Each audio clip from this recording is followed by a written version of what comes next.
मी इथे प्ले स्टोअरवरती जाऊन ग्रोक असं टाईप केलं आहे. त्यानंतर जो पहिला ॲप येईल तो मी डाउनलोड करून घेतलेला आहे. आणि असं हे फोटोज लिमिटेड आहेत, त्यामुळे तुम्हाला जे तुमचे फेवरेट फोटो आहेत तेच पटकन करून घ्यायचे आहेत. त्यानंतर तुम्हाला गुगल किंवा ईमेल आय डीने लॉग इन करून घ्यायचं आहे. त्यानंतर लॉग इन केल्यानंतर तुम्हाला असा काही इंटरफेस दिसेल. तर तिथे तुम्हाला प्लस आयकॉनवरती जायचं आहे आणि सेकंड फोटो तिथे क्लिक करून तुम्हाला तुमचा आवडता फोटो घ्यायचा आहे. आणि तिथे तुम्हाला जे जे फोटो आवडतील ते आधीच सिलेक्ट करून ठेवा, जेणेकरून गडबड होणार नाही.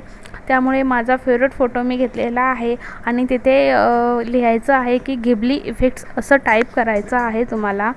ते टाईप केल्यानंतर ॲरोवरती क्लिक करून तुम्हाला तुमचं बर्थ इयर सिलेक्ट करायचं आहे आणि कंटिन्यूवरती क्लिक करून तुम्हाला तुमचा घिबली इफेक्ट्स मिळून जाईल. तर तुम्ही बघू शकता इथे किती छान इफेक्ट्स येत आहे, हळूहळू येतोय.